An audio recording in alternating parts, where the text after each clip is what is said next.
want it to go. And if it doesn't, if someone don't do or say or act the way you think they should act, you hate them. And then you blame them for being mad. It's the darndest thing I ever seen. But it's amazing to see it. So relax.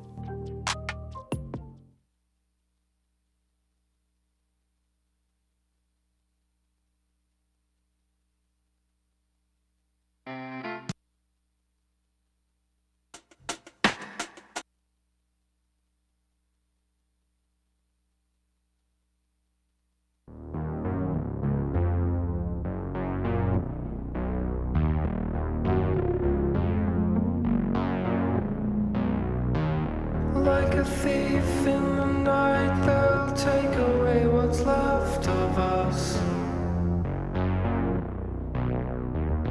Burning landslides lighting up the sky in front of all of us. Summer fire, heavy heart taking over, leading me to my grave. And I don't know to think of what I told you, but tomorrow is another day. Tomorrow is another day. Fall away. Let the ashes of these memories turn to gray. Stall the pain and let go of all your emptiness. So love remains.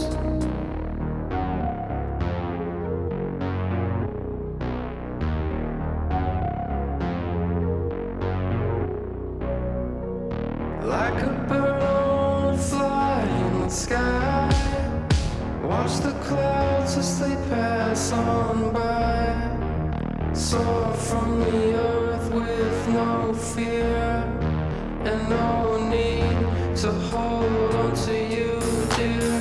But I'm afraid that I won't come down, 'cause it feels like having you around, like it was back then, when you and me, we were the best of friends. Summer fire, heavy heart taking over, leading me to my grave. And I don't know what to think of what I told you, but tomorrow is another day. Tomorrow is another day. Fall away. Let the ashes of these memories turn to gray. Stall the pain and let go of all your emptiness. So love remains. Like a thief in the, like a thief in the, like a thief in the, like a thief in the night, they'll take away. Like a thief in the, like a thief in the, like a thief in the, like a thief in the night, they'll take away.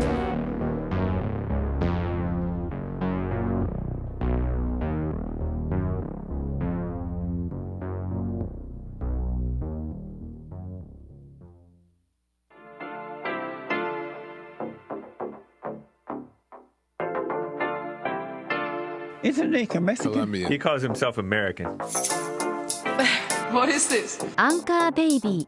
And in this corner, it's the American Anchor Baby. Daddy's home.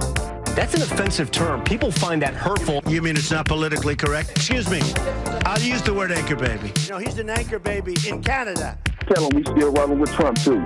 Anchor baby, the whole thing sounds horrific. You're just making it sound like immigrants are these horrific, greedy people. Ustedes pueden aceptar mi negocio o aceptar las consecuencias. Plata o plomo. So you would be considered white, in my opinion. You the blackest one in this room. I think so.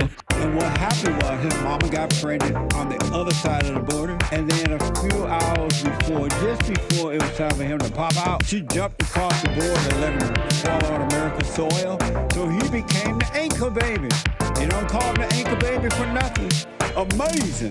We like this anchor baby, right?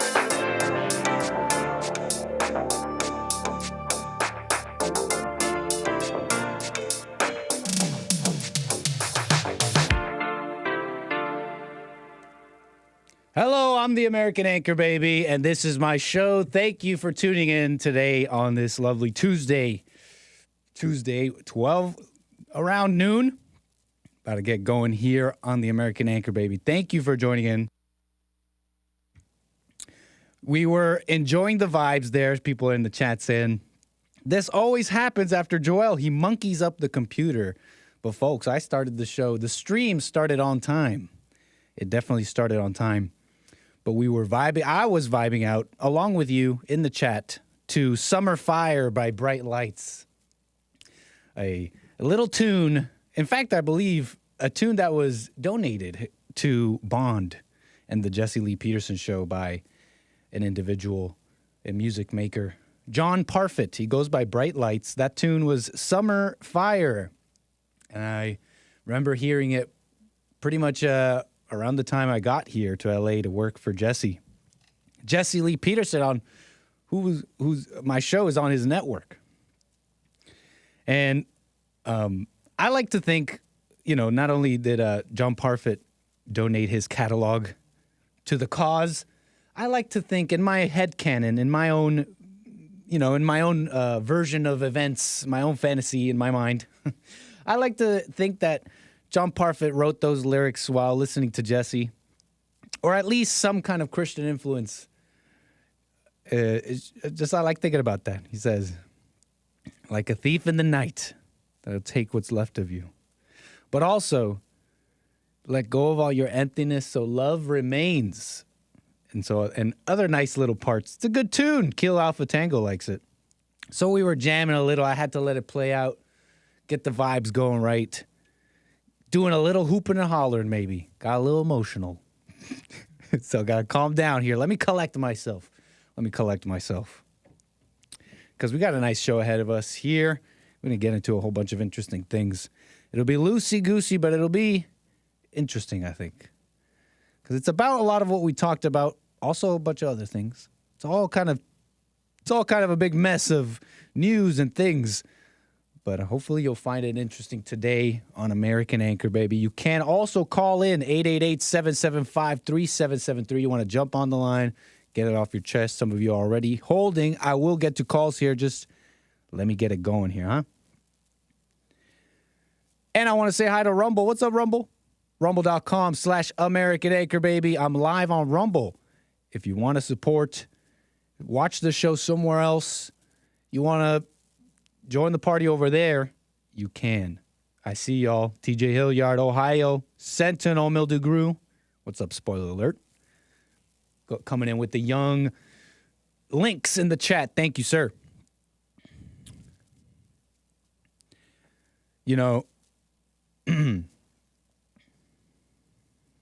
Thank you for the links in the chat. Yes, Summer Fire, Bright Lights. It just made me think about Bond and this show, and everything that's been going on. These years that have gone by since working for Jesse, since 2019, since listening to it all and getting on this journey, this path with names I never thought I would be speaking of. Names like Jesus and God. Anyways. You know a little bit of my story a little bit, growing up as an anchor baby in Canada. But, yeah, just think about Bright Lights and coming here. And the mission. The mission is love.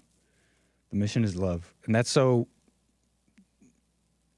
a mystery word to people nowadays, even to myself. I don't know the full deepness of it, but I want to try and get into it a little bit here. Maybe we can make some sense here, huh? There was a verse. Are we gonna kick it off with a little Bible thumping? You guys know me. I'm not like that. I don't really know the Bible like that, but I do appreciate it. I do appreciate and respect. There's a lot of very interesting things in there that I don't necessarily understand or pretend to understand. But there was a verse, and it jumped out to me today. Well, I don't know if it jumped out. I was watching the Hake Report. You wouldn't be able to miss it if you were watching the Hake Report. What are you doing? But they were talking about, well, Hake mentioned this verse, Matthew 24:6. I think we'll kick it off with a little Bible verse, huh? What's up, Ryan Moon? Thank you for the super chat. Kicking off the show. Moving to Florida, he says. Amazing. Thank you for that. And I'm going to get to calls here in just a moment. In fact, we'll do calls early. We'll take this call right away, but I do want to tell you this verse. Maybe we can make some sense of it. Matthew 24:6-13. You will hear of wars and rumors of wars, but see to it that you are not alarmed. Such things must happen, but the end is still to come. Nation will rise against nation, and kingdom against kingdom. There will be famines and earthquakes in various places. All these are the beginnings of birth pains. Then you will be handed over to be persecuted and put to death, and you will be hated by all nations because of me. At that time, many will turn away from the faith and will betray and hate each other, and many false prophets will appear and deceive many people. Because of the increase of wickedness, the love of most will grow cold. But the one who stands firm to the end will be saved. I'm happy. I'm glad that verse jumped out because I don't really need to go into it. I know there's deeper things in there that I don't understand quite yet. So I won't pretend to. But I do love it because it's it kind of says a lot by itself. So you don't need the anchor baby mudding it up here. Try and ignore the voice in your head doing that as well. But without even saying anything, doesn't that sound a little bit like today? We'll get into some things here and maybe try and make sense of the world a little bit in context to the verse and other things. But first, I want to show some digging the T-shirt. Nick, does Lil Nicky have one too? Well, I don't know. Hey, Lil Nick, people trying to peep the steez. You wanna show them what's up, huh? Oh yeah, I do have one too. Check me out. Right on. Let's go. All right, Big Nick, take the mic. It's all you. Okay. Thank you, Lil Nick. So, my audio podcast listeners are confused. You're gonna have to watch the stream if you're confused. But hey, to those podcast listeners, thank you. American Anchor Baby, Substack.com. AmericanAnchorBaby.substack.com. Also on Spotify. Nice. Let me get to a call, huh? Then we'll try to make sense of the show, sense of life a little bit. Interesting things, amazing things happening here with the whole conflict stuff. But even more interesting things. Yeah, it's a huge war and all that. Yeah, there's significant things going on. But even more interesting is the hearts of people. Amazing things. Okay, fellas, ladies, gentlemen, let's take a call. Ryan, Concord, California. Thank you for calling the show. Appreciate it. You're on the air. Hey, what's up, Nick? How you doing, buddy? All is well, sir. Thank you. Awesome. I think I called you last week, and then after I called, you were like, oh, my gosh, I wanted to ask him why he was leaving California, so I decided to call back and let you know. Nice. Thank you. Right on. Our friend Ryan here has he was in California. I knew him. I even said, they have you written down as California, but I should change your name. It's Ryan out of Florida. What am I saying? It's in process. The house, okay. My house is, it's in escrow right now, so I'm in the middle right now. Okay, gotcha. I'll put Ryan in escrow then. Love it, buddy. But no, just I was in L.A. for quite a while. I loved coming to your guys' barn. But just the atmosphere over here in Florida has been incredible. I had an opportunity to come here for work, and ever since I've been here, I've just fallen in love. And I always knew that, California was sort of the communist state of the country, but I didn't really understand what that, was until I went to a really, really Republican red state like Florida. And it's just drastically different. The people are nicer. I mean, the average gas price is around $3.05 right now. Just everything all around just seems like better than California. And that's sort of why I just left, because I just felt sort of stuck there. I mean, California just has a culture where it brings you in and it keeps you stuck there. At least for me, I'm young, 32-year-old, single. I don't want to stay in California and just let it, destroy me. And I didn't really have any purpose of being there either. So I'm sort of just going where God wants me to go. And I just felt like ever since I've been in Florida, it's just been paradise for me. And I've just felt a lot better by moving out of California. Right on, man. So you're not sweating? You're not drowning in your sweat out there? I'm actually sweating as we speak. I got a little mustache sweat on right now. Everything you just said about Florida? Yeah, no, never mind. Republic, it's the best state. DeSantis doing a great. I don't care. I'm going to sweat too much. It is pretty sweaty. I'm not going to lie. Yeah, but I know it's my birth state, but that's where you were born? Yeah, I'm an anchor baby from Canada, but I was. How did I become an American anchor baby? I was born in Miami. Oh, interesting. Yes, sir. Interesting. I didn't know that. So, but I'm not in Southern Florida. I'm more like on the Panhandle where it's not as crazy. Oh, cool. So do they have a? I heard once that there's something known as a Panhandle accent. Is it something like that? There is definitely an accent. Like that's a for sure. Panhandle accent versus like a little bit, yep. Versus like thick molasses. Well, if you look on the map, the Panhandle's like right underneath like Mississippi, Alabama, Georgia. So you're basically in the South. The South. That's the South. Okay, cool. Dixie. Yeah. Oh, nice. Dixie. Yeah, Dixieland. So exactly. you still doing sales out there? I don't want to. Yeah, so I'm doing sales. You've spoken about this on the show. No, you're good. The reason why I came out here, main reason was I did have an opportunity to do some sales out here. It wasn't a big opportunity, but the main reason why was there was a Reawaken America tour. Mm-hmm. I'm not sure if you've heard of these, but they've been going on for a couple of years, and they're hosted by a gentleman named Clay Clark. And then that was in Miami. I just went to it over the weekend, and then I got to meet Mike Lindell, 3-star General Michael Flynn. I met Roger Stone. I met Laura Loomer. And I just texted you right now all of the pictures of me with them to your phone. So if you want to check that out, I sent them to you. Nice, man. Well, we won't dox you. But so how's the sales thing going out there? It's going well, brother. I mean, sales is sales no matter where you go in the country.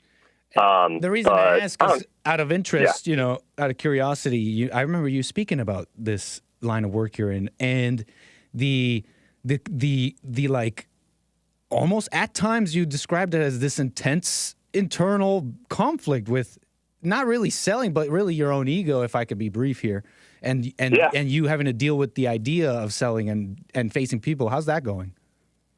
Well, I think when I first started doing the sales, there was I was being beta and I was talking to a female. And so I was dealing with my own internal conflicts. But ever since I stopped talking to that person, it's been great. Hey, right on, man. Yeah. Nice. I think so you didn't sales is just. So you didn't bring with you the baggage. I did not. I had the baggage at first. You overcame it instead of bringing it with you. That's facts. Yes. Very good. Yeah, because moving, that doesn't change. We bring these things wherever we go. I'm glad your life's going well in Florida, by the way. But that's why I was interested, because we bring these things with us, and we keep telling ourselves that this or that will fix our lives. 100%. Keep running around in circles. No, and you know what's so funny about that? Real quickly, so I actually, for my job, they sent me to Michigan a couple months ago. And then they sent me to Texas. When you stopped seeing me go to the church, that's when I started traveling a lot, because I had an opportunity to still do sales, but be around different people. So, for example, the sales group that I was with down there in L.A., bro, they were just a bunch of freaking addicts. They were all smoking that nicotine vape pen. A lot of them were doing hardcore drugs. And it was just a bad environment. And then I sort of met a group of people that are... You got to sell. Yeah, right. You ought to be selling. Why didn't you sell, Ryan? You got to sell. You got to sell, Ryan. You got to sell. Bro, that's actually exactly how it felt. And then on top of that, dude, they were all on Adderall and everything. It was actually, dude, it was just a bad environment. It was a good experience, but I learned a lot about myself and who I'm surrounding myself with. They talk in the Bible about how iron sharpens iron.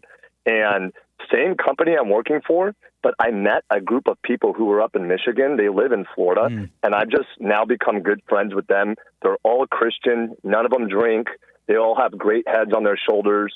And it's just a totally different environment from the group of people that I was with in California. So I wasn't out looking for it either, Nick. Like, God sort of just like said, hey, I don't want you in California. Go to Michigan. And then when I went to Michigan, I met these people. And I think that's sort of what I was yearning for. I understand. Because I'm 32, man. I've been trying to find a good group of young guys just in my life in general. But it's hard these days. A lot of people are addicts. A lot of people have egos. And but you keep looking. You keep looking for a group of people. I mean, when are you going to stop looking? That's exactly what I did. I stopped looking, and then God like provided. I just sort of gave up. I had no idea I was going to go to Michigan. I had no idea I'd be here in Florida. And ever since I stopped trying, like, I'm just going where God wants me to go now, and I'm just letting Him take full control. It's actually beautiful, bro. This is an interesting conversation because these are the type of things I like talking about. So I'm just interested. You're saying because you said, oh, I got to get out of Cali because it's going to destroy me. What was destroying you about Cali? Well, I was born and raised there my whole life. I like meeting people like that. Well, I mean, for me, I needed a new environment, not in the sense of a new environment to look for a better life or whatever that means. I just wanted to go out and explore. In California, my bills were just racking up. And I just couldn't seem to get on top of my financial life. Things were just so expensive. Probably a little bit more financially. I was feeling like I couldn't just get ahead. California, especially for young people, it's not like the most profitable place to stay. It just isn't. And right on, man. It just sounds seemed reasonable. like the second I left, what? I said sounds reasonable, but I cut you off. Go on. No, you're good. You're good. Yeah, I just felt like I didn't have a community there, and I'm not looking for a community. Yeah, either, why do you need one? It sounds like you keep looking for one. Like let's say when you came here to Bond and all that, and I wouldn't tell people come to Bond so you can find a community. You know what I mean? Like you want to get over totally. even needing a community. I thought I knew. The second you overcome needing a community, you will find yourself a community anywhere you are. You know what? But the community is within me, and then I'm starting to build it now myself. I have connections in other places, and I don't need to be in a city with a group of people that I'm always constantly near. Not that kind of community. Okay. Just sort of like the community in Christ, like finding fellow like-minded Christians who, not beta Christians who are hooping and hollering, like ones that are forgiving their mamas, like ones that are really trying to restore a balance to the country. Mm-hmm. And I think that's sort of what I mean by community, not so much like people to make me feel good, because the only person that's really going to make me feel good is God. I can't do it myself. Yeah, like I've noticed, like I'm not really. I've always kind of not been like that, but when I started really, I guess, identifying what it was I was doing with people, thinking I was a community, thinking I was friends, and all these things, I noticed that I'm able to do that with all people who are not, people who are beta Christians, even Christians who are not working towards the good. You know what I mean? Yeah. It's all cool. I love hanging out I love just being around the most evil people sometimes.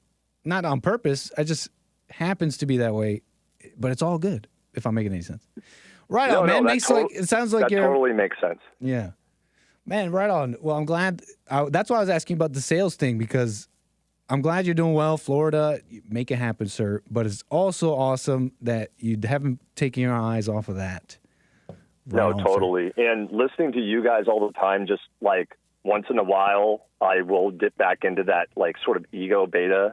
Like I know what I'm doing. I'm on my right track. I'm this, I'm that. And hearing you guys almost every day, whether it's you, Joel, Jesse, it's just a constant reminder, and it's good for me to remember that I shouldn't identify. I ought to not identify with I'm this way or I'm that way or I'm looking for a community. I should just live in the present. And ever since I just started living in the present a few months ago, like really started living in the present, God just like, okay, go to Michigan. Okay, go to Florida. And I just sort of let him him take the wheel. I didn't even know I was going to be here, Nick. I didn't even know I was going to be here. Like, this is crazy.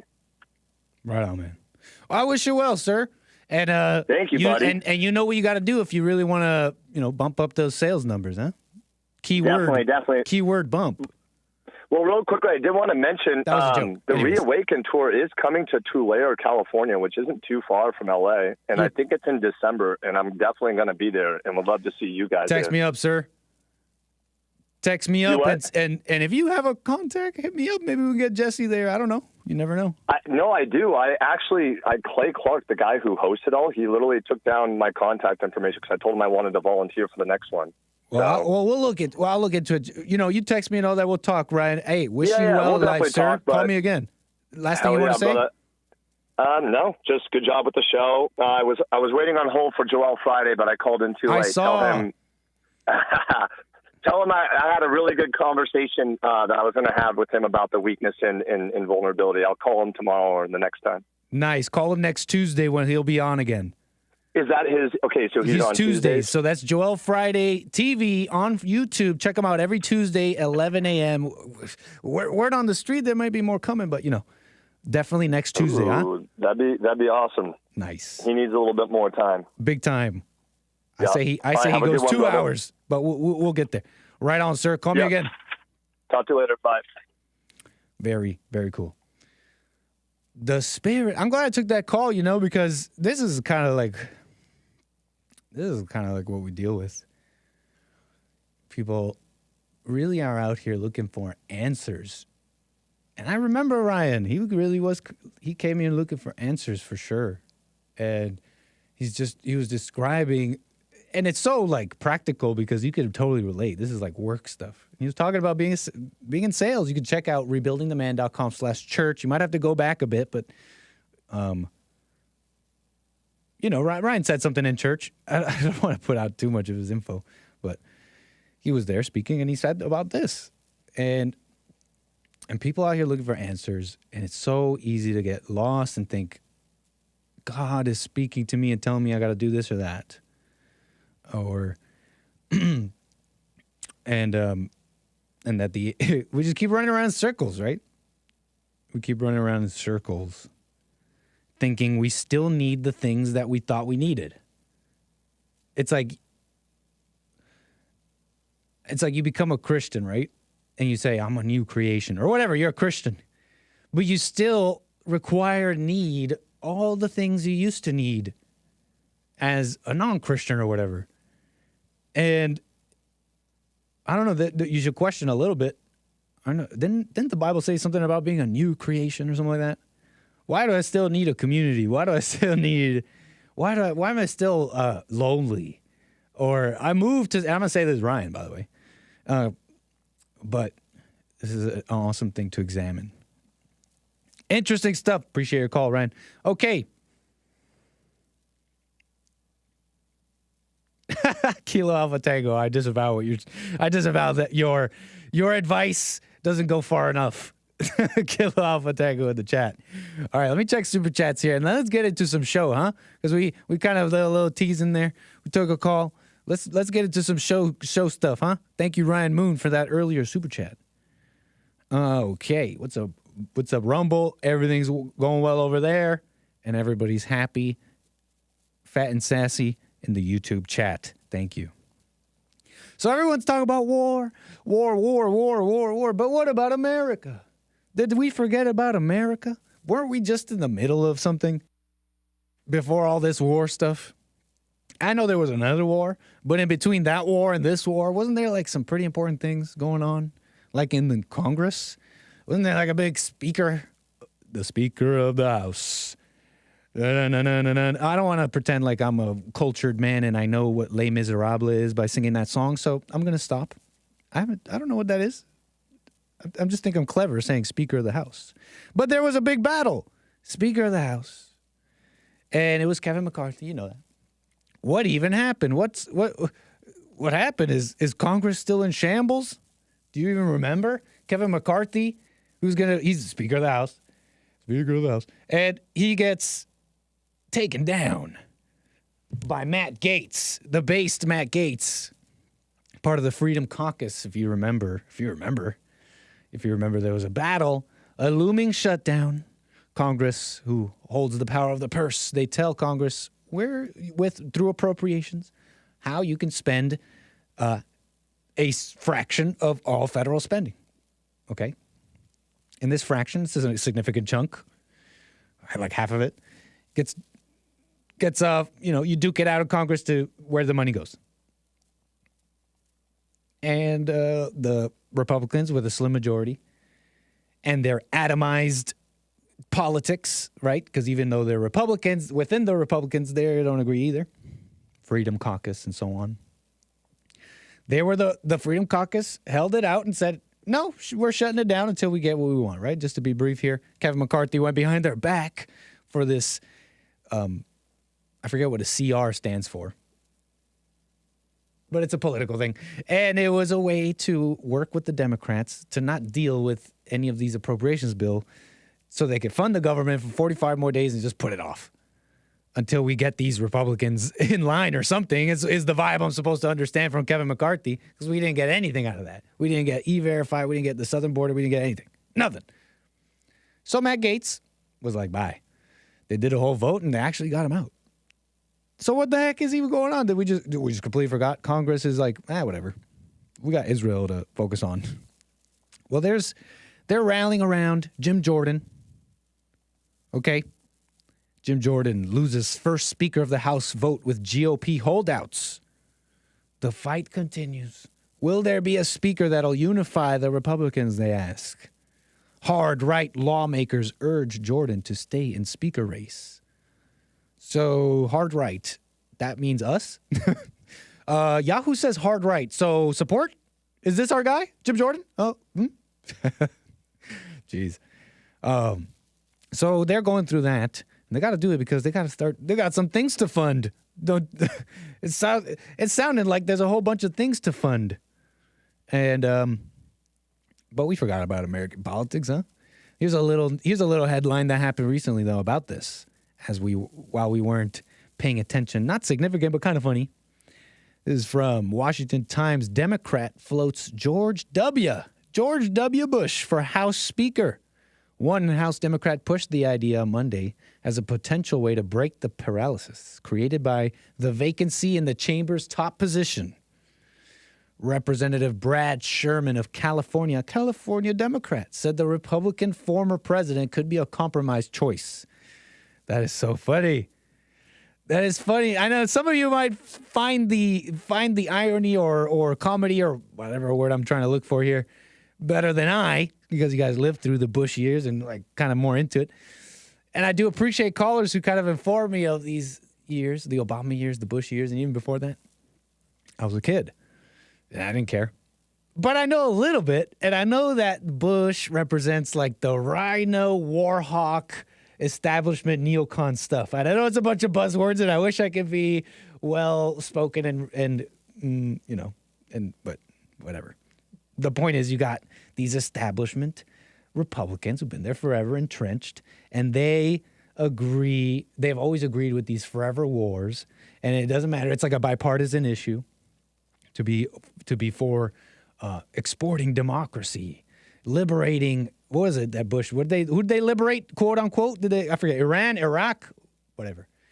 You know, I told you not too long ago. In fact, George W.'s.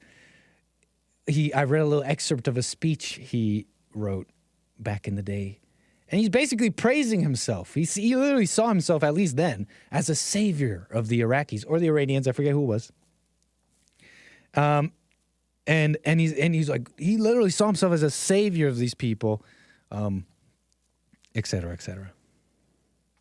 We know now, in retrospect, the mess. The mess America tried to fix also left over there in that area because it was already a mess.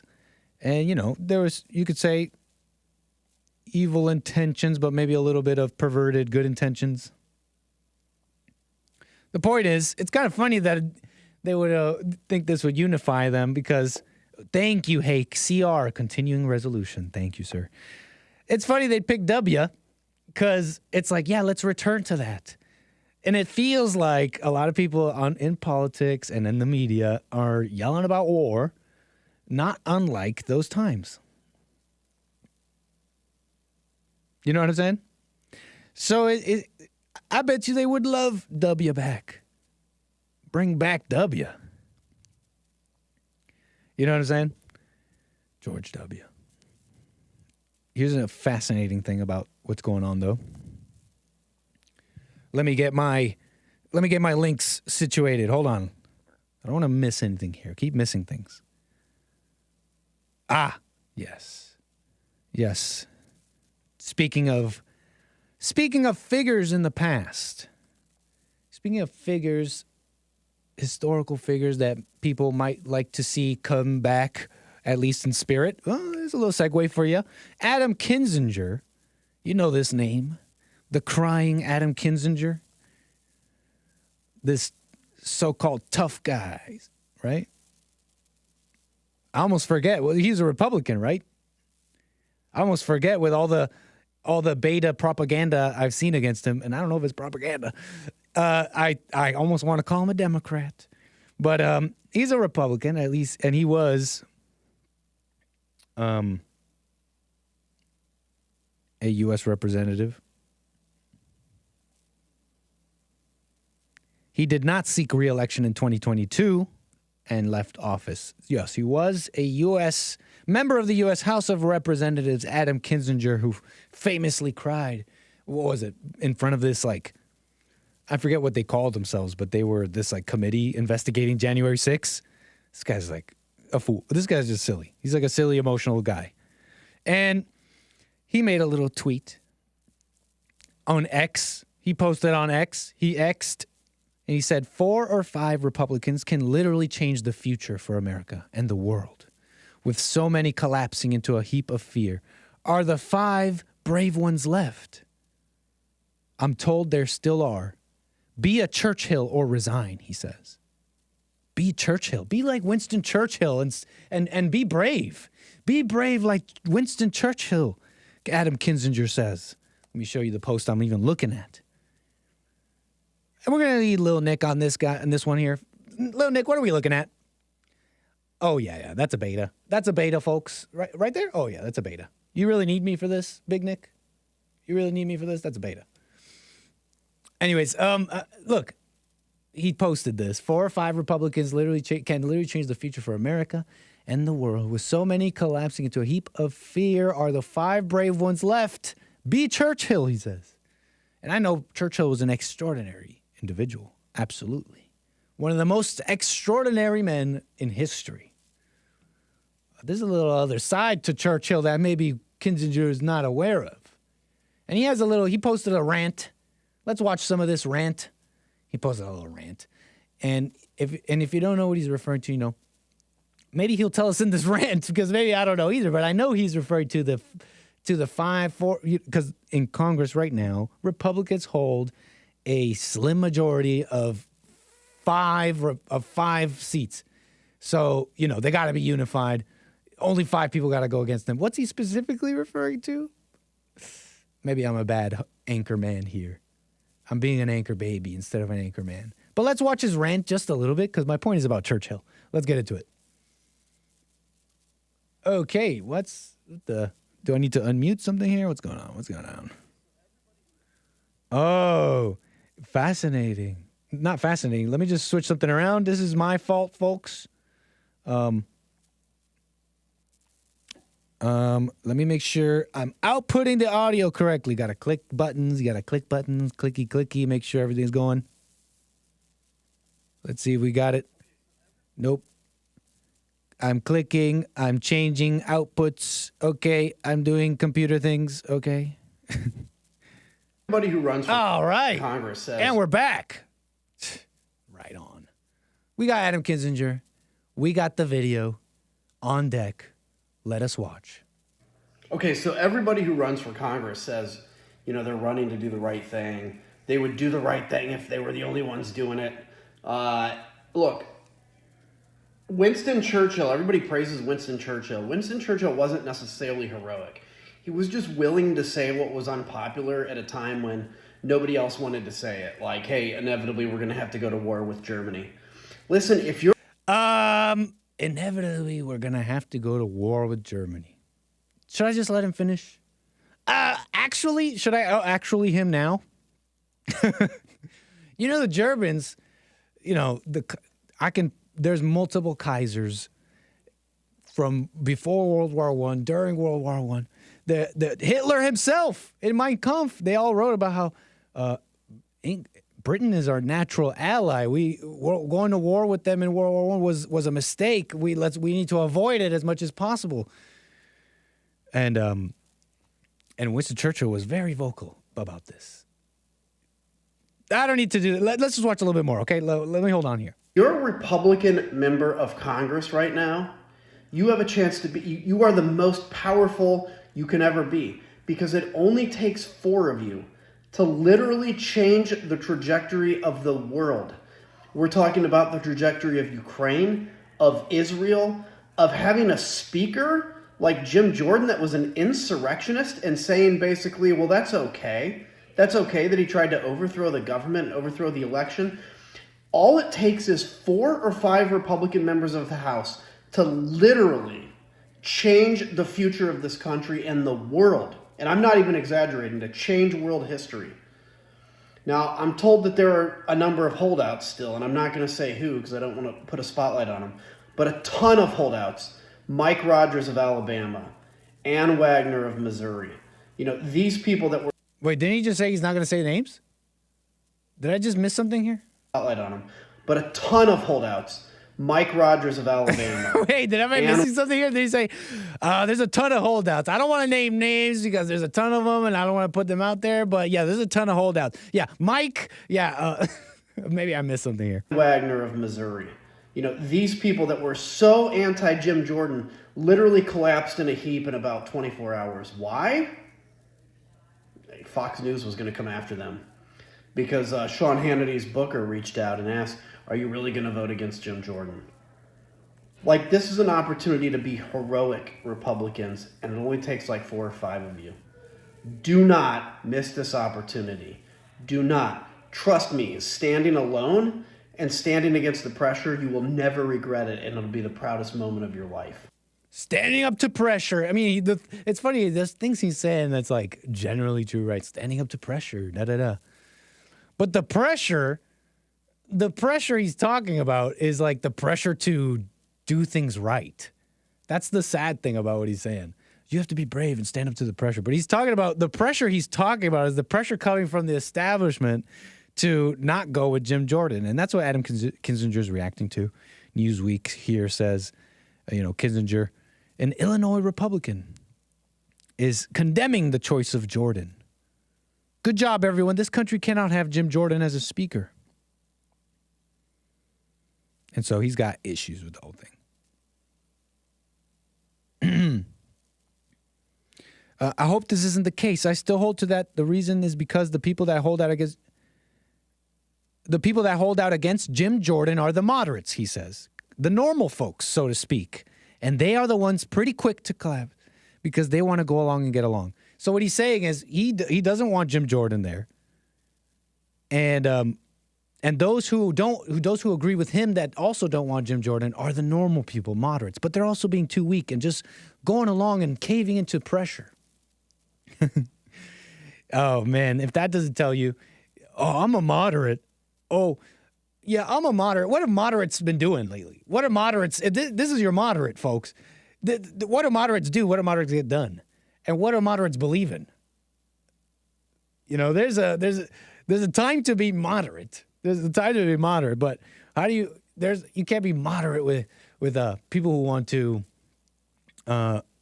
people who want open borders, who seem to be okay with filth and crime because it doesn't affect them. They're living totally fine. It's all within the reasonable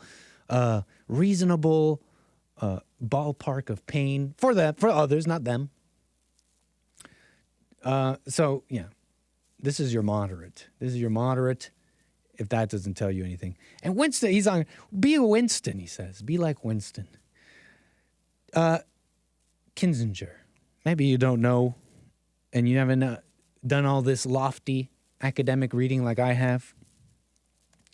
Yeah, and I'm all fancy and stuffy like me. But jokes aside, though, you know what Winston Churchill called World War II? He called it the unnecessary war. That's where that phrase comes from. That's where that quote comes from. It comes from Winston Churchill. And if you don't know about him, you know, Pat Buchanan says Winston Churchill, as exceptional as a person as he was, very capable, very unlike men today, okay? Just an exceptional person, a very extraordinary man. That being said, Pat Buchanan says he was also, besides being extraordinary, he believes it was Churchill who brought down the British Empire quicker and faster. You know what I mean? He brought it to its knees. The demise of the British Empire was brought about more swiftly and brutal thanks to Winston Churchill. According to Pat Buchanan, and what he talks about in Unnecessary War, the book that I'm going to be finishing soon, hopefully. There's so many different moments that he describes where Churchill and other British statesmen could have gone the other way. They could have de-escalated. They could have gone the other way. What you don't understand is at the time there was secret agreements being made. There were treaties and agreements made. Churchill, along with Lord Grey, they would enter Britain into a secret pact with different countries. France being one of them, the Poles being another one of them. The Poles, they would enter into this agreement that they would protect the Polish.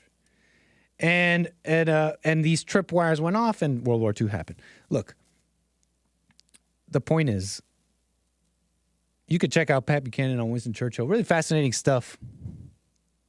And how there was actually so many in the British Parliament, so many in German leadership, World War I, the Kaisers, even after Hitler, the Reich, and all that. How so many different people were saying, can we avoid this fight? Can we avoid no war? Let's de-escalate. There was some attempts, but Pat Buchanan very expertly demonstrates how, when faced with the pressure to do the right thing, so many went with the yelling crowd, the ego. And I've described this in several different excerpts, how you'd have literal people take to the streets, banging the war drums, really not knowing what they were cheering on. De-escalation. What a nasty word. De-escalation was attempted. No, they called it appeasement. No, how dare you appease? Are you a terrorist? How dare you appease? You're going to appease Nazis? Don't you know they're Nazis? Well, I guess back then you couldn't say that argument because they were just calling themselves that. That just meant National Socialists, I guess. Check this out, though. State Department. Let's go back to today. State Department reportedly bans officials from publicly using terms de-escalation, ceasefire, end to violence, and restoring calm. Did you hear what I said? The U.S. State Department has banned. Let me get this here. Hold on.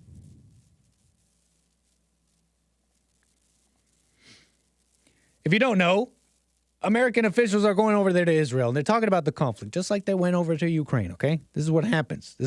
Okay?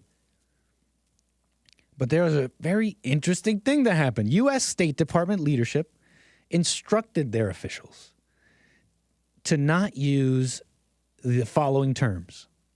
Okay, the following terms. I'll say them again. When speaking in public about the war, officials are not to use the terms de-escalation, ceasefire, end to violence, and restoring calm.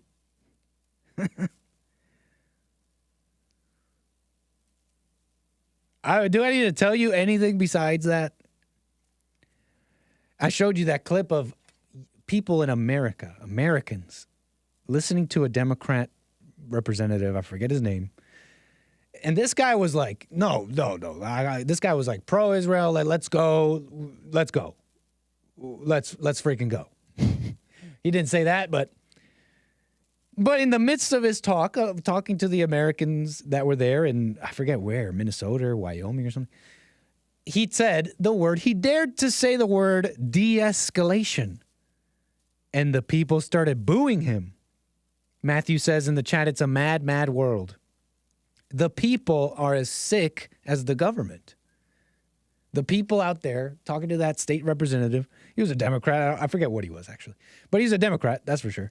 And he's saying whatever you think about the war, about American involvement, pretty much. He's like, de-escalation. He dared utter that word, and the American public in that area, that crowd at least, booed and banged the war drums.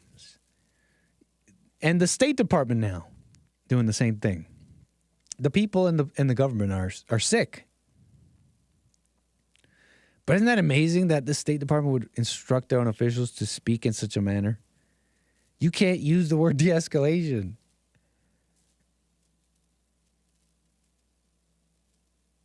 Thank you, HuffPost article there. Spoiler alert.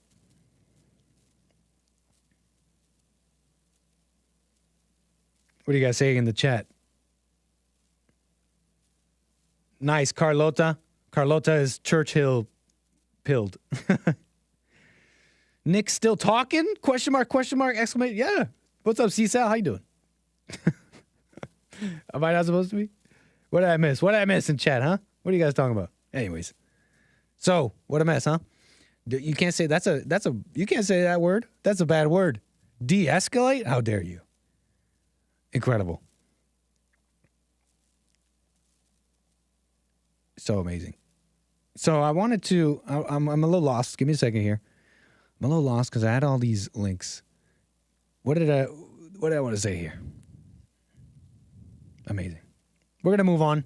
If I remember anything about that whole conflict that I wanted to say, we might circle back. We might do a little circling back. Because they're saying, you know what? We might have to circle back, but I will show you one thing. Where is it? Lord. Oh, yes. We're going to have to circle back, folks. I don't know. I'm a little lost. We got super chats, I believe. Let me check super chats. We're going to do something interesting here. They're talking about babies. What's up, Bill? All good? Oh, okay, good. Making me nervous. Hey, Bill, we got the engineer. Let me check the super chats here. Then we'll do something. We'll switch gears. Might have to circle back to Israel and all that. But let's switch it up. Do something a little different. More lighthearted, maybe. Spoiler alert with the super chat says, Winston Churchill destroyed his country and his people by insisting on going to war with the Nazis. London will be majority Arab Muslim within 6 years. What a mess. Spoiler alert. Thank you for the super chat. I'm reminded of this fascinating letter Winston Churchill wrote to his beloved, I forget her name. And there was all this war talk at the time. Right? Obviously, Winston Churchill. And he wrote to her and he said, I'm going to paraphrase it a little bit, but he said basically, all things trend towards calamity and war, something like that. And he's describing how, like, damn, there's something bad about to happen. But then he says to her, and why, I'm paraphrasing, but it all excites me so, something like that. How, he said something like, again, paraphrasing, but he said something like, how terrible is it terrible? He said something like, how terrible is it to be of this Constitution or something like that. Basically, he's remarking on how sick. He's like, why am I so excited? I want war. It's all so exciting. This war is coming and it's giving me life. What a terrible thing to be like this. Winston Churchill. I got Bill laughing here. Yeah, you thought Winston Churchill was He's an extraordinary fellow, but, you know, I don't know. I don't know if we should be taking his lead here, huh? Bill shaking his head. Okay, so the ladies, check this out. Check this out. Hold on. Look at what's happening to the children. And I'm not talking about Israel. Look at this. Well, I mean, speaking about Israel, Israel loosens abortion regulations in response to Roe. Someone sent me this. I didn't know this. That they did this in response to Roe v. Wade. I know a whole bunch of Jews who are against abortion and all that. Like, I personally know a bunch of Jews that are against abortion. So, in response to Roe v. Wade, this is an AP article I'm reading. In response to Roe v. Wade, they loosened their abortion regulations. What the? I don't know. For me, it proves that, like, you can't be painting with a broad stroke here. You know, I know that groups act in similar ways, and I'm not gonna call someone racist for, you know, saying a group acts a certain way. But, you know, that there's a fight in Israel just like there is over here. You know what I mean? Like, there's Israelis who don't like what's going on, and they call it a Gaza genocide too. So anyways, speaking of abortion though, and ladies and all that, the babies and Israel and babies, but that are not beheaded in this case, maybe sometimes in the womb by doctors, but that's legal. That's legal. Okay, sometimes they're beheaded, but that's by doctors. That's legal. Hey, don't look at me like that. That's totally legal, and that's allowed by the U.S. law. And those are professionals. You want to say beheading? I don't know. That's such a horrible thing to call an abortion, which is life-saving care for women. Okay, but that's you. I'm not going to say that. You know who Chrisean Rock is? Chrisean Rock, trying to get her on the show. Someone get me in touch. Chrisean Rock, I'm looking at you. I need you. If you don't know who I'm talking about, she's a rapper, right? I say rapper asterisk because these like female rappers lately in the game, you know, they have like a particular style, and it's basically whore or slut style. Oh, what's your style? What's your theme? What's your what's your angle? I'm basically a gigantic slut. And that is my brand. I mean, that's kind of like a lot what happens in these female rappers. And I do like some of these female rappers are talented. I like their style, even though it's slutty. These, for example, I think a Cardi B, as much as you might not like her, a Cardi B, a Nicki Minaj, you know, they're a little more talented. They got style. Chrisean Rock, though, later in this female rapper game, but also getting a piece. You know her maybe because I've spoken about her a little bit. This is her. Because she's connected to Blueface. Bust down, Tatiana. I want to see you bust down. That song makes me laugh. I don't know why. There's something really funny about that. Bust down. I don't know. I remember a lot of Mexicans I was working with in the kitchen up in here in LA would sing that song. They love that song for some reason. Buzz down, Tatiana. I'm talking about Blueface. He's another rapper. These are Blueface. What's his name? Blueface is his name just Blueface? I believe his name is just Blueface. The man goes by Blueface. Okay. Blueface, LA rapper, who really made this woman famous with his relationship with her, the reality TV show they did together, and of course the very, very public mess they go through. Fighting, yelling, clips goes viral of Chrisean Rock hitting him, and he's like, oh, dude, I'm just, bro, the game, it's tough. You know how it is. I bring people in. Anyways, I'm not doing a good Blueface impression. The point is they've had a very public and messy relationship, if you could even call it that. And I've talked about them a little bit because I find their very messy relationship, as messy as it is, and as And you know, my producer mind kind of goes off a little bit, going like, oh, if it bleeds, it leads. Oh, mess? Oh, that'll do good. And maybe I'm into mess a little bit. Okay, maybe I should repent. But look, their relationship is also fascinating because of a lot of things they go through. What they're going through is like what everybody goes through times 11. Like turned up to 11, right? Anyways, no need for all this preamble on this people. You don't really care about who they are too much. And I've spoken about them before and their relationship. But here's what's going on, okay? Here's what's going on, why it's significant, why it relates to babies. Chrisean Rock is pregnant. In fact, she had a kid. She had a son. She had a son by Blueface. Alpha male? Blueface got this woman pregnant, okay?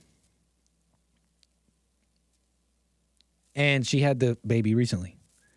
And this was a drama thing too, because he denied the baby. He's like, this woman has been cheating on me. Like, how do I know this baby's even mine? They're all messy, all like, I don't know, just new face tats, more face tats. I don't know, kind of a sign of not caring about anything, in my opinion.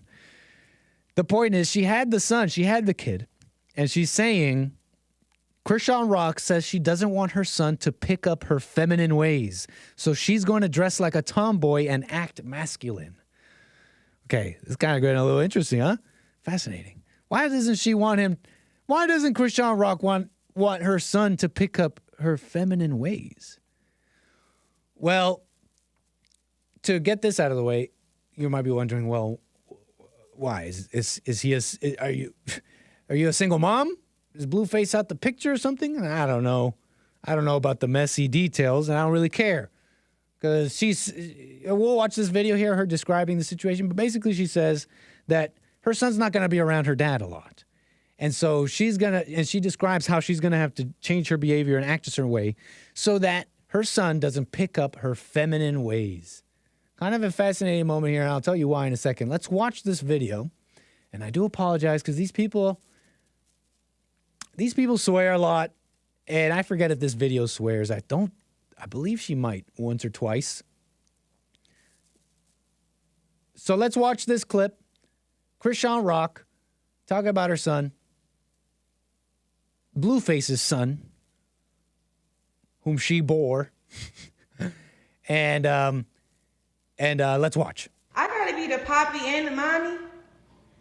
So, and I'm raising a boy. So that feminine shit ain't finna slide because he's not gonna be around his dad or any nigga. So, I have to like, everybody be like, why you dressing like that? Get cute. I'm gonna get cute, but I'm gonna be cute like this. You feel me? Because I gotta play both roles, my nigga. And she's gotta play both roles, ma. I don't want to alter anything on my son because I'm being a good mother. Like, you know, like say if like I feel like certain moms get in the way of being too much of a good mom that their sons start developing hand movements and stuff. So she said I feel like moms, they get in the way and the sons start developing hand movements. Okay, maybe she's tried to not get canceled. But let me translate for y'all. When she's saying hand movements. She's talking about these hand movements. She's talking about like this. In Spanish, we call it mani quebrado, meaning your hand's broken. But we don't really mean your hand's broken. Okay, we don't really mean that your hand's broken. We mean that you got little hand movements, okay? And they're feminine hand movements, not morally straight. How about that one, huh? Let's go back to the video. Hey, okay, he's too young to learn what my nails doing, but when he get like one, I'm gonna bet the short, I'm gonna bet the stud. I swear to God, I show mess. I disavow all people in the chat waiting for a smoke alarm beep. I think that's just disgusting what you're talking about, okay? We're trying to be serious here. And I think it's just disgusting that you would even say something like that in the chat. Where's the smoke alarm beep? Just stop it, okay?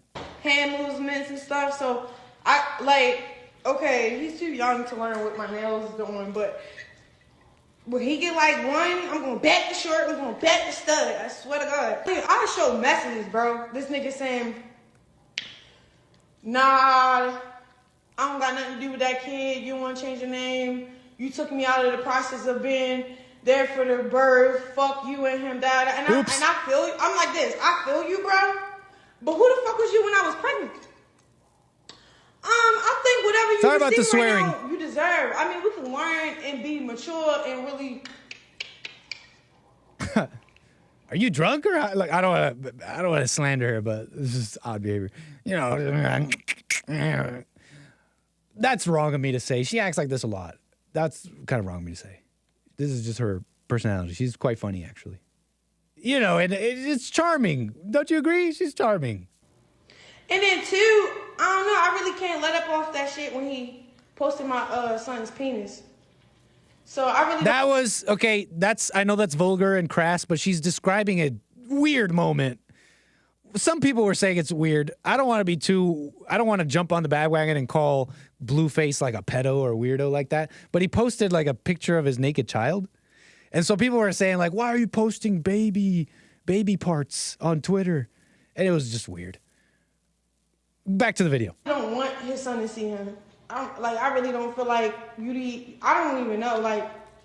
Look at me all into the drama. It reminds me of when I used to have this girlfriend back in the day, and she was all into, you guys remember Jersey Shore? You guys remember Jersey Shore, that mess of a show? And she would watch this show, and I'd be like, why are you watching this trash, this garbage? And I had this snooty way of saying that to her. I was like, this is trash, this is garbage. And then one day she was watching it, and I'm like, this is trash. Why are you watching this trash? So what's this guy's name? Oh, and he's dating who? But why do you do that? No, but why do you say that to her? And there you go. You get the trash. The trash consumes you. I was trash all along. Anyways. If anybody gonna deal with him, me. I feel like my son should not have to deal with any of that. And that's why I'm like, I gotta stay away from all that put together because it's not healthy. This is such a fascinating clip. If you guys don't agree, you can call in 888-775-3773. But this is fascinating on a number of levels here. And and she's recognizing that she doesn't want her son to get this feminine teaching, okay? And she recognized there's something not good about that. And I know she's saying, oh, I don't want him to get these hand movements. I don't want him to be gay, but kind of alluding to that. I don't want to say. But, you know, kind of implying that. But women know this. And I think it's kind of more in the black community. It's kind of a lost, you know what I mean? Like it's just a blob of gray for white people. Oh, hand movements. What toy you play with. It's all gray. It's all gray. It's all shades of gray. I think it's a little bit more obvious with the blacks. They're not cool with that. They're not cool with that whole thing. And she recognizes that a little bit. But it's interesting how they also deal with it. Because this is pretty much all women. Pretty much all women are dealing with life in this way. Let me describe it. It's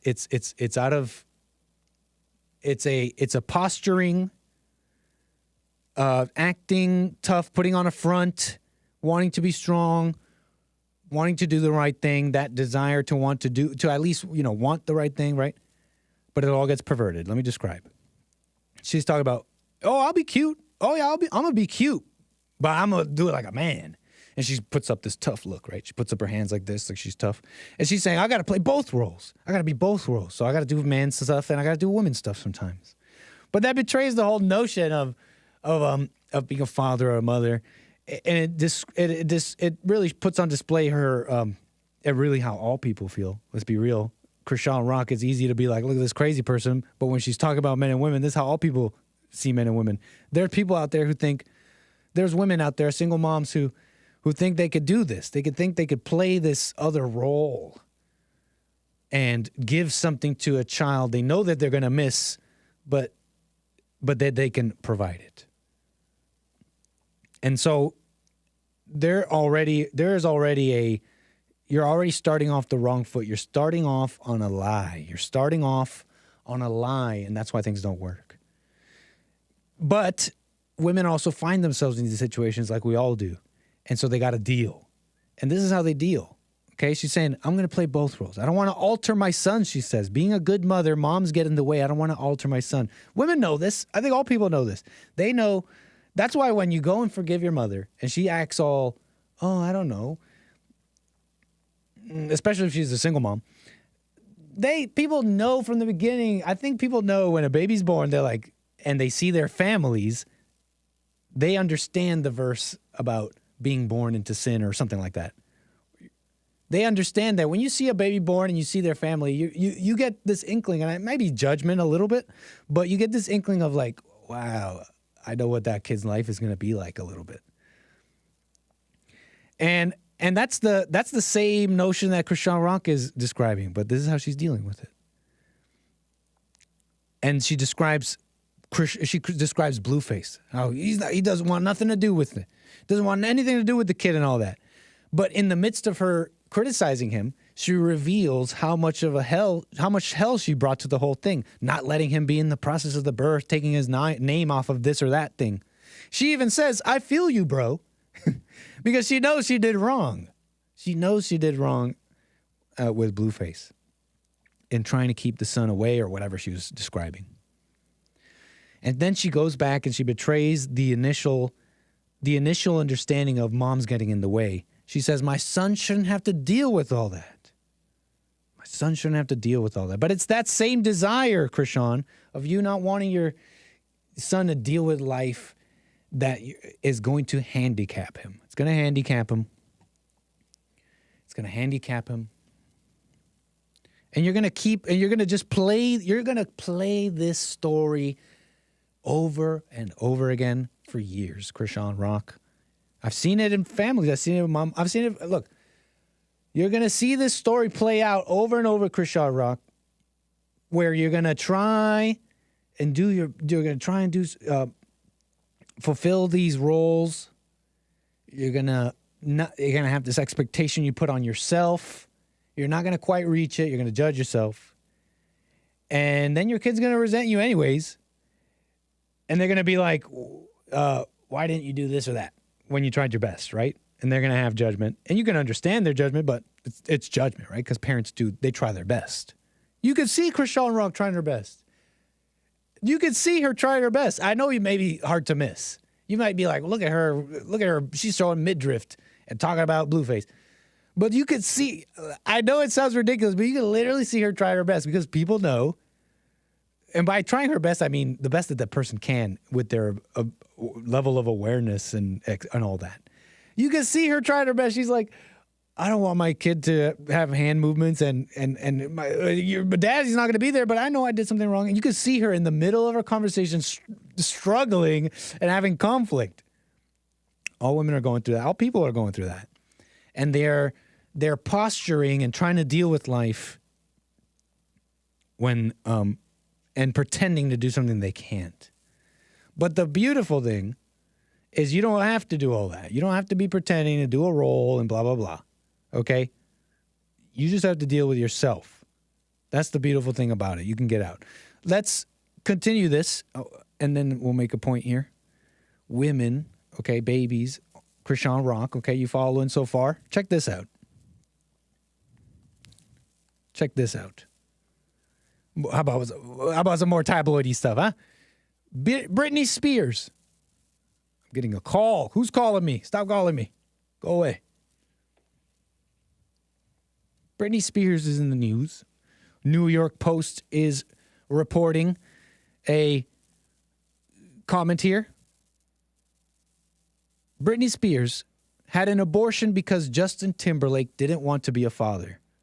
I never would have done it. Britney Spears. Okay, I know it's a little silly, but follow me. This is interesting. Britney Spears has revealed that she got an abortion while she was dating Justin Timberlake in the early 2000s. According to an excerpt from Spears' upcoming bombshell-laced memoir, The Woman in Me. The woman in you? You mean you have another person in you, Britney Spears? How's your relationship with your mama?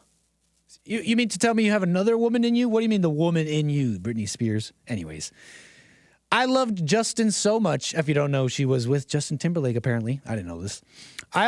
Back in the day, apparently. in the 2000s. I love Justin so much, she's quoted. I always expected us to have a family together one day. This would just be much earlier than I'd anticipated, wrote the toxic singer. But Justin definitely wasn't happy about the pregnancy. He said we weren't ready to have a baby in our lives and that we were way too young. I'm sure people will hate me for this, but I agreed not to have the baby. I don't know if that was the right decision. If it had been left up to me alone, I never would have done it. And yet Justin was so sure that he didn't want to be a father. Now, this is interesting here. Let me tell you why. Matt Walsh, I was made aware of this because of Matt Walsh on Twitter. Matt Walsh tweeted this headline along with the caption, "Yes, how could she, a multimillionaire, possibly have cared for the baby on her own?"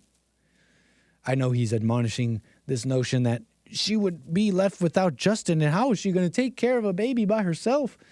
And you can understand Matt Walsh here a little bit, right? You know, their argument is, well, how can you're too young for a baby.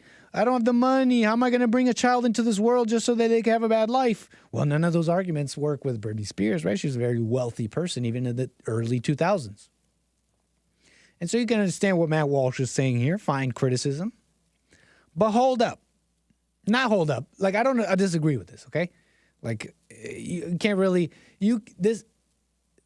they say abortion is out of necessity. It's life-saving care. That sometimes women, you got to save their lives. Sometimes it's rape. But those are all very rare. You know this already. Those are all very rare. Most abortions are abortions out of convenience.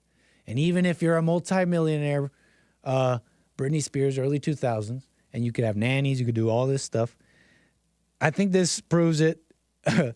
Abortion really is a convenience thing. It's an ego thing. And let me go even further. Because the ego was at play even in the early 2000s with Justin. But I think this comment here might bring a little insight to all abortions and all relationships in America. Let me tell you why. Britney Spears says she had an abortion because of ex-Justin Timberlake. He didn't want to be a father.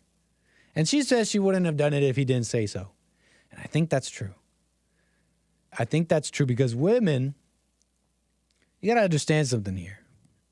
You got to understand something here with Chrisean Rock, Britney Spears, and women in general. This is not taking away any responsibility.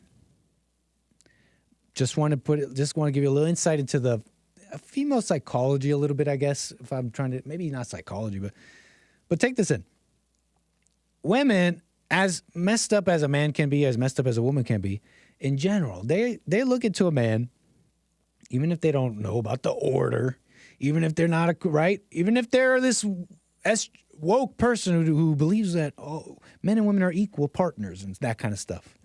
A woman is making a child with a man because they have this idea of love, okay? And they have a wrong idea of love, but this is how they see it. They are like making this child with a man they love. And then through love and out of love, they created love. You see what I'm saying? And they're creating love. And so when that love, or their idea of love, gets shattered and they get betrayed in their mind, they get betrayed by that man, that love is broken. It's not about the child. See, women don't really, women want children, but it's only when it's all like together. Am I making sense here? Am I making any sense? And that's why it's so easy for a woman to kill the child when it's not like that, when it's not right. I know it feels like we've totally dehumanized babies, even conservatives. How do I describe what I'm trying to say here? Because we go around talking about babies and we're saying for example, this is what I'm trying to describe here. I've even seen it in the comments, so this is not just in my mind. People they're like going after Britney Spears and saying like, you should have just had the baby, da-da-da. And that's fine. Yeah, she didn't have to kill a baby just because Justin Timberlake didn't want to be a dad. She doesn't have to go killing a baby just because she made a mistake and got with the wrong guy. That doesn't mean you have to kill a baby. But I think I noticed something. People out here, they're like yelling. They're like, just let me paint the picture for a second. You got Britney Spears, and she's like, well, he didn't want to be a dad. And so you got a crowd of people saying, you woman, you should have kept them, yelling, yelling, yelling. But then let's say she had the baby. And it's not the public's responsibility that Britney Spears has a good home. But let's say she has the baby. And and it's like, right on, folks. We did good in the world. We made sure that she had a baby. We saved a life. But not really, because people only care about these physical sacks that we call babies. Do you know what I'm saying here? Like, we just see them as numbers, as these little bodies that we can use for purposes to either lord it over someone, to say that you're not a Christian because you're okay with beheading them, to say this or that about them because you like abortion.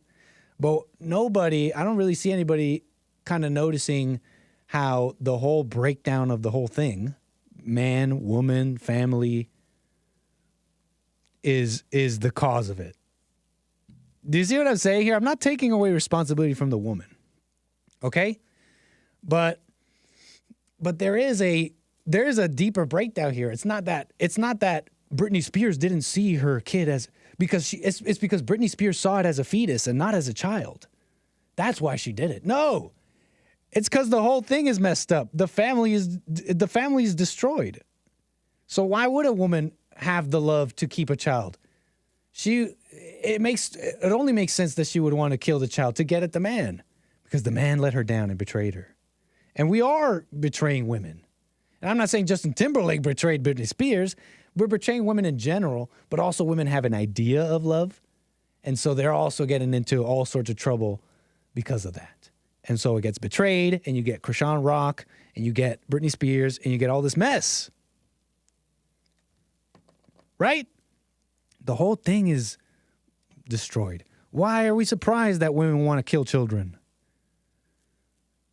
Right? They have this idea that, like, oh, this man loves me, and with love, we've created love. It's like, stop it. Okay, woman, I'm putting my baby in you. You're bearing my child, and just chill and have a nap with the kid and play some games. I'm going to play games too, and it's going to be fun. And we got love, which is not coming from you, and just chill. Okay. Oh, and love created you, and love created this child, and we made a child through. Just chill. Okay. I put my baby in you, woman. You're going to take care of it. Follow my lead. And it's all going to be cool. We're going to play games, and he's going to grow up, and we're going to play with the blocks, and it's going to be fun. Okay. Am I off base here? Huh? 888-775-3773. But you got to understand too, even though it's a false idea of love the women have, there's a betrayal going on. And even if it's a false idea, they believe it. And so that's why this is happening.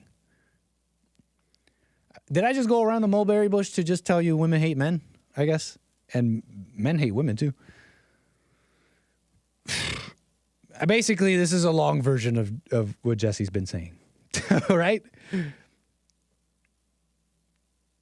Thank you, Lord Spike Protein. Someone sees what I'm saying.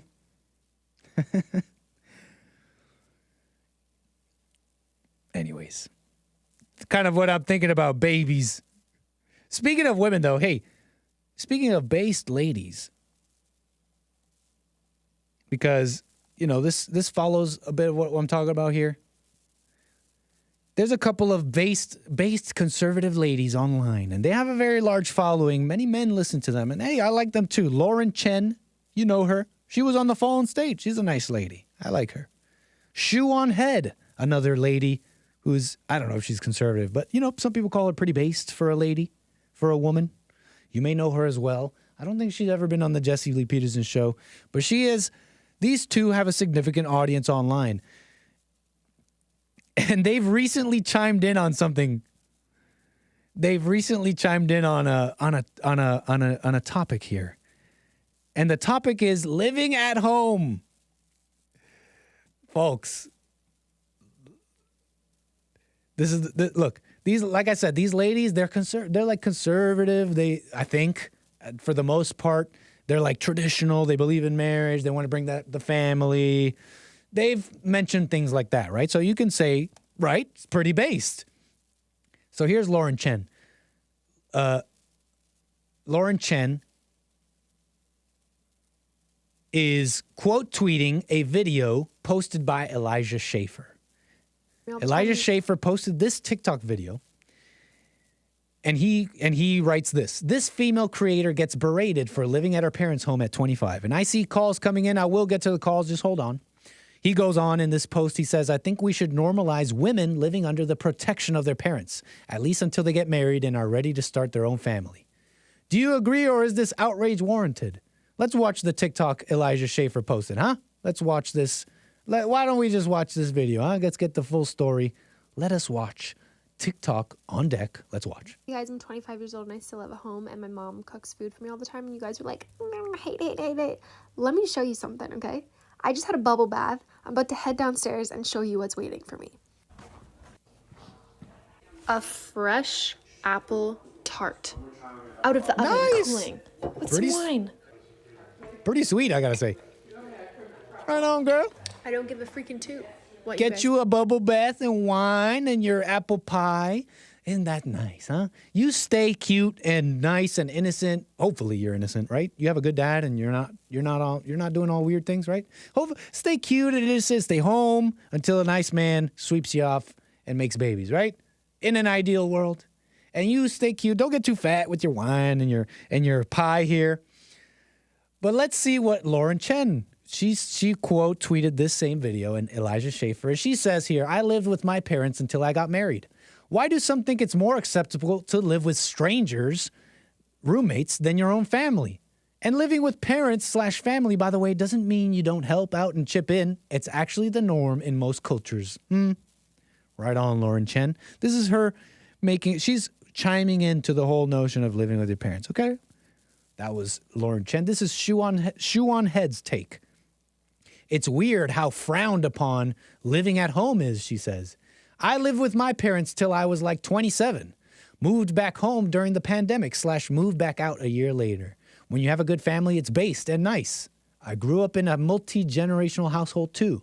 The Anglo mind cannot comprehend this. Shoe on Head. Nice lady.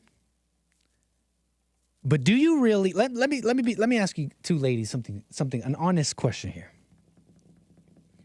As nice as it may be for a lady, maybe up to a certain age, you're really looking for be honest, ladies. Why would these two ladies, I wonder what they say if I asked them, would you like a man? If that same video I just showed you was a man, how would you feel? If it was a man and I just took a bubble bath and I came downstairs and look at what's waiting for me. Wine and pie. Thank you, Mommy. What would Lauren Chen and Shoe on Head say? Who are both married. One's married, the other one has a fiance. I'm just saying, fellas, these ladies may be nice. They may even be base sometimes. That doesn't mean we go around taking women's advice. No. They're nice. Don't judge them. Let them be women. We're not women, folks. Right? Right, fellas? Question mark? Okay.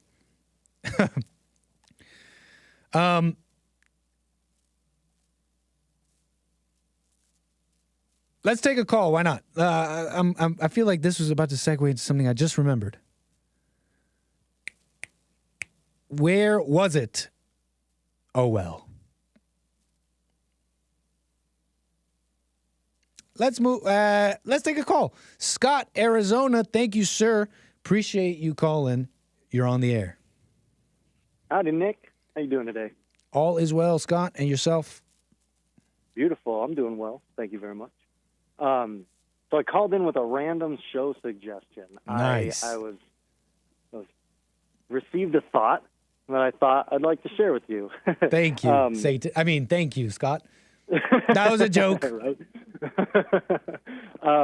So basically, it's a segment you could do making fun of like Antifa types, poking at them, I guess, so to speak. Mm-hmm.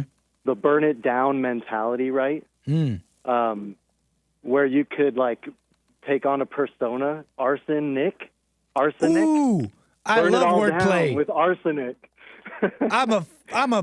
I'm a sucker for wordplay. Thank you. Right? Me too. It'd be a fun way to like bring in TYT clips or all those crazy people that love the Hey, the bad thing. You ever thought about being a producer? Hey, thank you for that. That's a really good idea. I had a note. I made a Google Doc for myself, and I wrote at the top segment ideas, and it's blank. So thank you for that. Oh, there you go. Number one. It's not blank anymore. Thank you, sir. There you go. That's it. That's all I got. I haven't. Appreciate that. I just tuned into the show, so I don't even know what you're talking about. No really. problem, Scott. Call me again if you ever got any more wordplay. You got it. Much love. Take care, sir. Short and sweet. Gotta love it. Arsenic. Haha. Okay, stop. Don't make fun of me. Okay? Maybe Little Nicky is the guy for that role. You might be right about that, spoiler alert. Nice. Hey, fellas out here in the office, do me a solid. For the last 30 minutes of my show, it doesn't even have to be the whole 30 minutes, but just blast me with just a little bit of AC. Your anchor baby host is starting to melt. Thank you. And now Satan is in Nick, just like that, LOL. What's up, David? Thank you for, I don't know if I've ever seen your name. David Singleton in the chat. Thank you, sir. What's up, Karen, Chris, Matthew? I got to say hi to everybody, huh? Court, Mr. Mad, Red Dirt Farm, Cameron Renee, Lord Spike Pro. Dang, everybody's here. What was I going to do next? I was going to show you. There's so many interesting things. I don't want to move too fast. Maybe I could leave some of this for tomorrow. Check this out, though. Mexican Sinaloa Cartel. What do you know about the Sinaloa Cartel, huh? Do you know that they're religious? You know they're quite religious? When there's an absence of belief, the vacuum gets filled. Ooh. Sorry, atheists. Sorry, atheists. I know you wanted to enjoy secular society for a little bit longer. But the vacuum's getting filled pretty quick. Sorry, atheists. I know you thought you were going to have your little Carl Sagan, your little, hey, nice guy. Look, smart people. I know you thought you were going to have your little Carl Sagan. I don't know if he was an atheist. I know you get naturalist. Oh, I'm such an atheist. I like original flavor everything. But you're going to get a flavor. And it might be, I don't know. There's all sorts of flavors that are competing right now. We got Middle Eastern flavor. You follow me? So you still following me? Atheists, if you're not listening. Basically, religion is going to be around, okay? And because you gave up the one that was keeping your country nice, guess what? You're getting a different one. All right. Same vacuums with the cartel. They're basically pagans. I was telling you this yesterday, I think. They're these Mesoamerican pagans.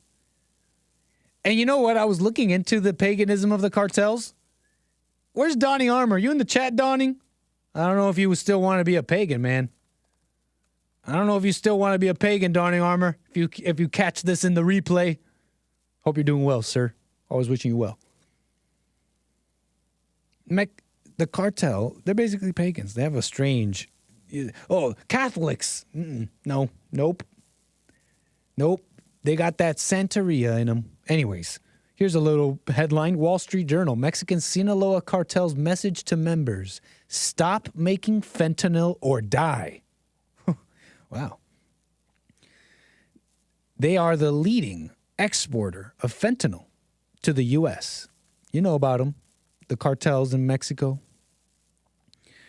Crime groups yields to intensifying U.S. law enforcement. Incredible stuff. So what's happening? Like I told you, they have a message to other cartel members.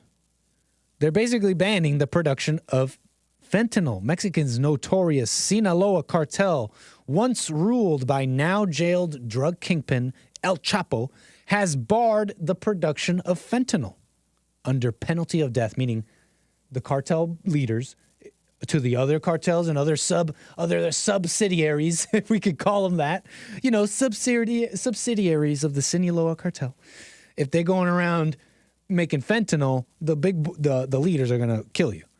The about face by the narco crew, the main trafficker of the deadly synthetic opioid flooding the U.S., comes as El Chapo's kids bow to a mounting law enforcement crackdown on the drug trade. The order came from the Chapitos. That's cute. The name for Guzman's sons who took over the operation. In Sinaloa, the sale, manufacture, transport of any kind of business involving the substance known as fentanyl, including the sale of chemical products for its elaboration, is permanently banned, said one of several banners hung on billboards and overpasses in Culiacán. You have been warned, the message read. Sincerely yours, Los Chapitos. U.S. law enforcement officials said the ban is expected to do little to curb the fentanyl trade, and could lead to an increase in heroin. The point is, here, let me tell you why they're doing this. They're doing this out of pressure from the Mexican government and the U.S. government. U.S. drug enforcement and Mexican officials turned their attention to the former kingpin's sons and in January captured Ovidio Guzman, the Chapitos' top leader, after a deadly gun battle.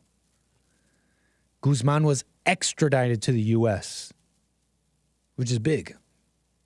The extradition, that's a nasty word for these drug kingpins and cartels. So what's significant about this? Because it turns out we can fix things. It turns out we can. Oh, wait a second. Oh, no, we just have, it's just the porous border and these cartels, they got all this money and guns. I mean, how do you fix that? Throw your hands up in the air. I mean, it's just such a complicated, multi-leveled issue. It's just, you got border, you got refugees. It's like, what do you do, right, folks? I mean, I know I'm a Republican, and I know you voted for me, but look at me, my hands are up. There's nothing I could do. Look at me, my hands are literally up in the air. What am I going to do with them in the air? Nothing. Wait a second, we can fix things. Turns out, if the U.S. just got a little tough, they didn't have to get that tough. It's not that tough yet, folks. Okay, they can get a lot tougher. But just a little bit of pressure from the U.S. Hey, we're going to extradite you. And what do the cartels do? Maybe, hey, let's stop the heat because they're going to get us. They're going to get us. Yes, folks, turns out there's something we can do. So don't let them tell you that we can't, it's such a complicated issue, we can't do anything here. There are things that can be done. We don't have to live like this. So just a little headline I caught, wanted to show you that. Had to show you that one. Apologies here. I keep teasing this link, and I know it was interesting. I know I wanted to show it to you, but I'm totally forgetting what it was all about. What a mess. I know it was interesting. Maybe we'll get back to it, huh? Maybe I'll circle back tomorrow or something. What was it? Whatever. I'll show you this in the meantime. Anybody know if this is common? Huh? Anybody know if this is common? A person? Because I have a feeling it's more common than we think. This is a video. You're about to watch a video of a man who is a Uber Eats driver. He delivers food for the people, okay? You order your food through these apps, Uber Eats, Grubhub, etc. One such customer ordered food from Mexihana's Hibachi Grill. Look at what happens when the restaurant hands the food over to the delivery driver, who is bound by a fiscal agreement and honor, bound by honor to deliver the food to the customer safely. Let's watch what happens. This is about as disgusting of a story you will hear. A person delivery service. Oh no, again, sorry, I after skipped the watching video. from Let's play Hub. again. Let's play again from the beginning. From When the the top. driver From the went top. to pick. Stop it, Twitter. I mean X.com. And let's go. This is about as disgusting of a story you will hear. A person in Long Beach, California, ordered Mexican hibachi via Grubhub. Oh, it was When the Grubhub. It was driver Grubhub. went to pick up the food, the restaurant's CEO, Martin Luzanilla, noticed that he had opened the food in his car and was eating it. So Luzanilla went outside and approached the driver, who was just shoveling that food into his mouth. Oh, man. Parts of the food was falling out. Could you have at least waited? Could you have at least driven off, bro? You had to shovel the fries or whatever into your mouth before you even got off the parking lot of the... Dude. His mouth and back into the container. Just shoveling that food into his mouth as parts of the food was falling out of his mouth and back into the container that it came in. Thankfully, Martin, the restaurant CEO, called the person who had ordered the food to let them know not to eat it. That person had unfortunately already received the food, and it was already all packaged up, and it was packaged extremely neatly. It didn't even look like anybody had touched it. Thankfully, the person did not eat the food, though. Like if it's fries and it's open and you can pick out a fry, and you could pick out a fry and do like a operation, like you're playing operation, and you don't touch the sides and you can just grab the fry. Like I'm not going to... That's a joke. That's a joke, folks. Don't touch people's food. That was a joke, folks. Don't touch people's food, especially when it's sealed up. Apparently, this guy is a pro. This guy's an absolute pro. This is an absolute pro because he was able to repackage the food like as if it wasn't touched. Even though when the owner or the CEO here saw it though and warned the customer, well, you can't get around that one. This is a little bit of a pro. You got a little sneaky pro in here, folks. I don't get to talk crap though because I didn't replenish the drink the soda drinks. I didn't replenish the drinks in the fridge the other day, so I don't get to talk ish. But what the heck, man? Could you have at least driven off? What's going on? Like I bet you this happens. It's a little bit more common than I think, huh? I did gig work for years and never once thought to open the bags. Right on, Matthew. You're bound. Does not honor bound you, sir, to not act in such a way? I don't get to talk ish. Martin. It should, right? Honor should bind you. Some new food. Will you ever order food from a food delivery service again after watching this video? I don't know, folks. And I bet you this happens a little bit more than we think. But don't you know things are inflated? Don't you know you shouldn't even be doing that anyways? Now, you can enjoy yourselves a little Uber Eats and all that, right? Especially if you're an individual who knows how to handle their life, okay? And they got their money and you spend how you wish. But there's people who are not doing so hot, okay? They call it paycheck to paycheck. They call it living paycheck to paycheck, right? But I noticed something. I noticed about people. I know it's true. I spoke about it yesterday. Inflation, and I know things are happening, okay? I know things are tougher. They're more expensive. Housing, oh my God. We can get into housing too.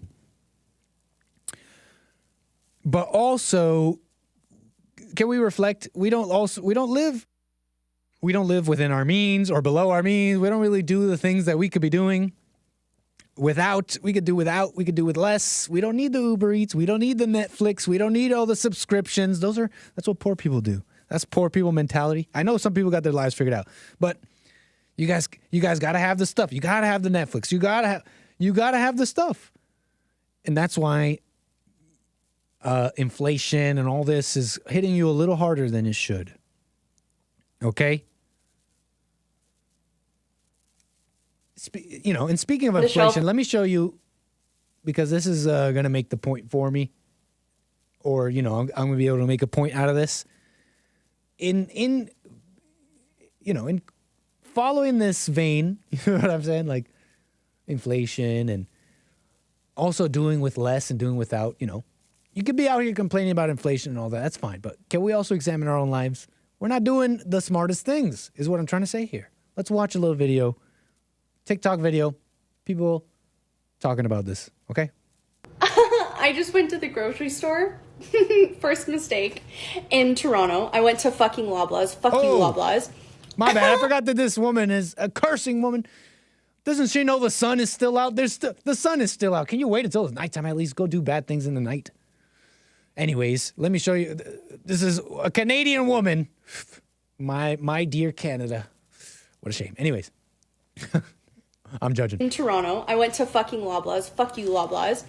Loblaws. Shout out Loblaws. I thought I was going to get a little side salad and a piece of meat. I was like, that's reasonable. Like, that's doable. We're not going to break the bank. We're going to get a couple greens and a salad. Sorry, a couple greens and some meat. Can you tell me why, Loblaws? You know the containers that are this size for the side salads, like in the pre-made section?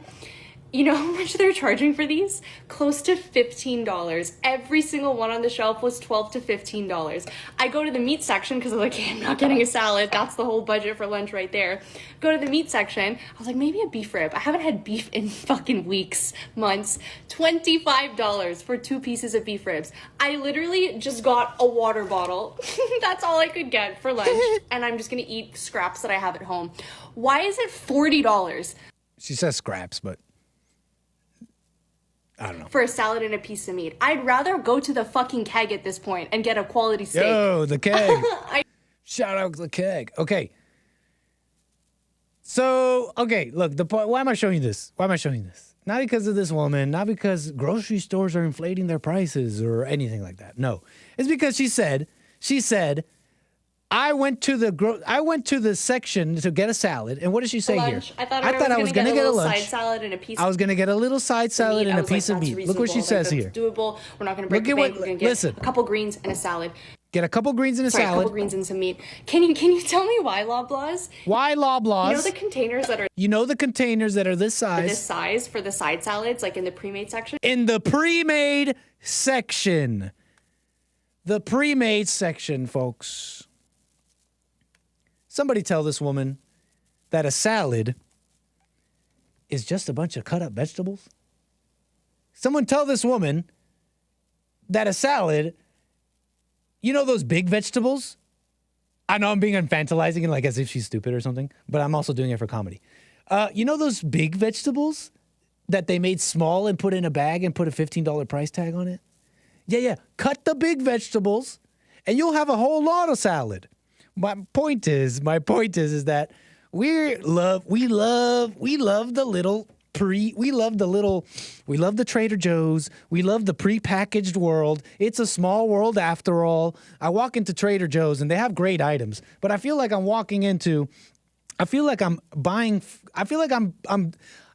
playing pretend groceries. I'm not actually buying, like I'm playing house. I'm doing pretend groceries. It's all prepackaged meals. It's quite expensive.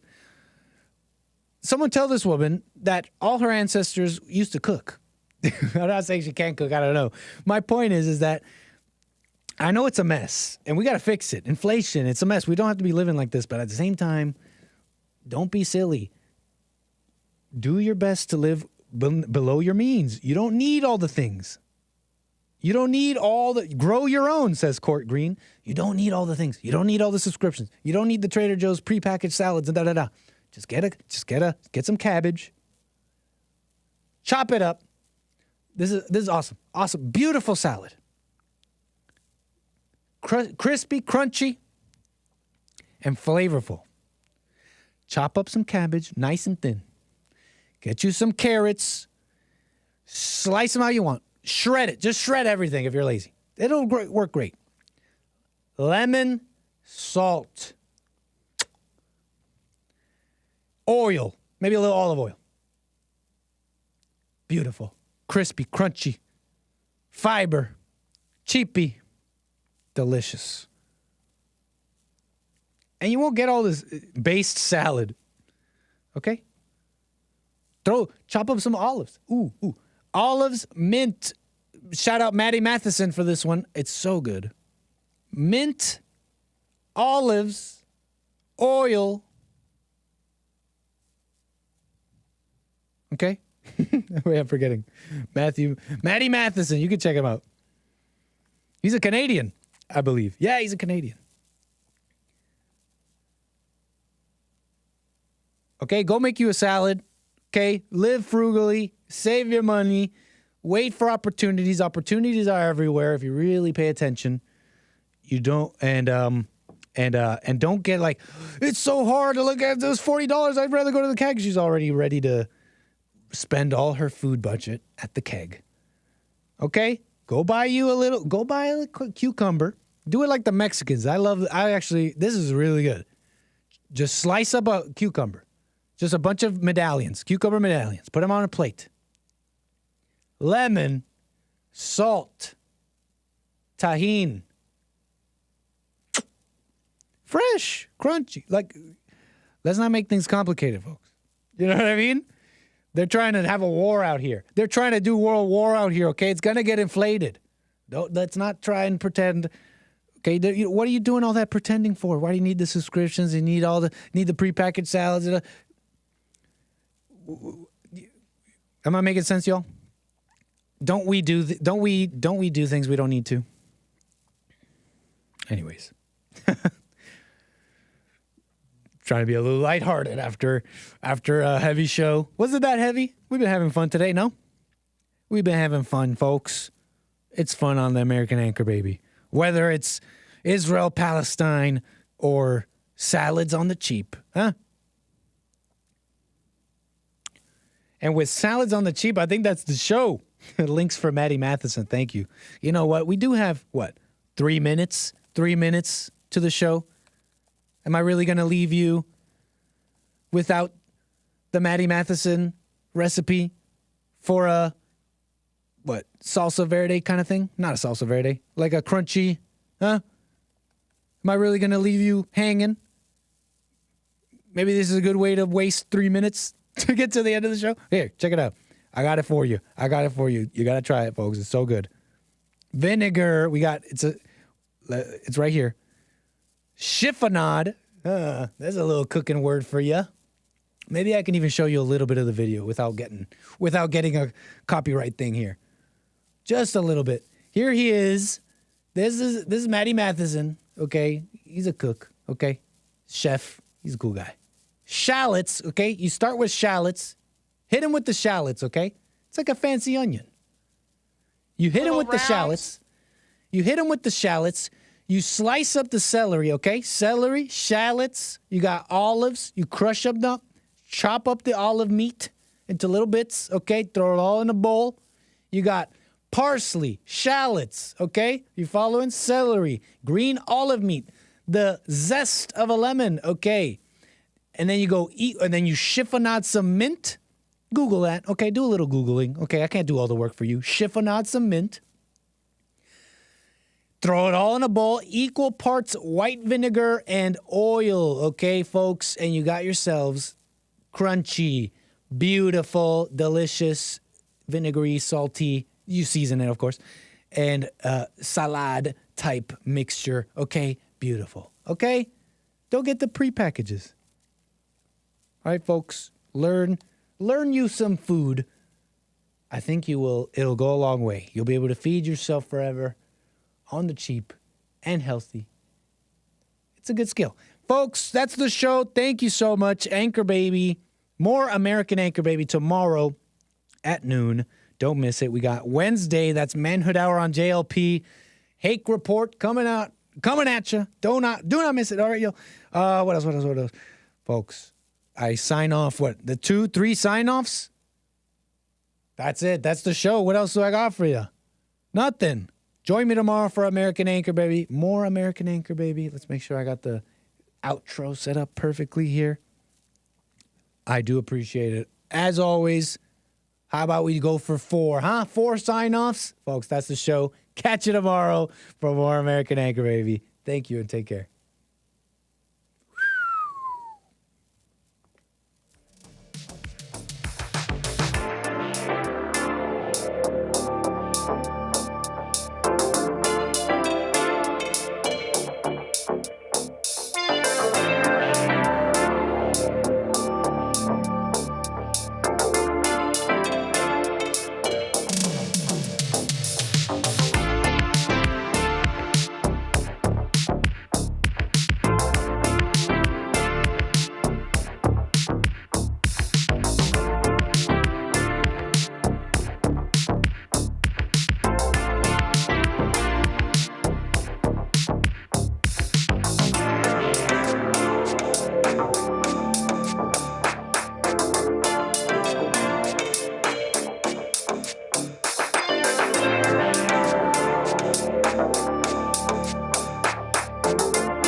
Test, test. Can you hear us?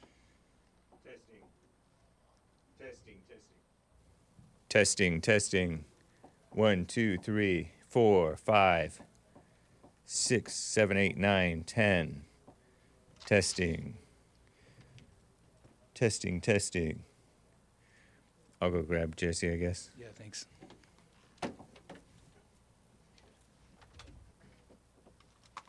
Hi, still there? Okay, I believe we're connected now.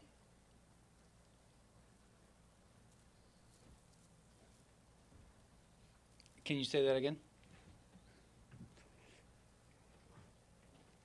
I don't think we are, so you see us connected? I couldn't hear you when we were speaking. Hake Hold on. To the left. Okay, just I'll try talking to you guys again through the connection.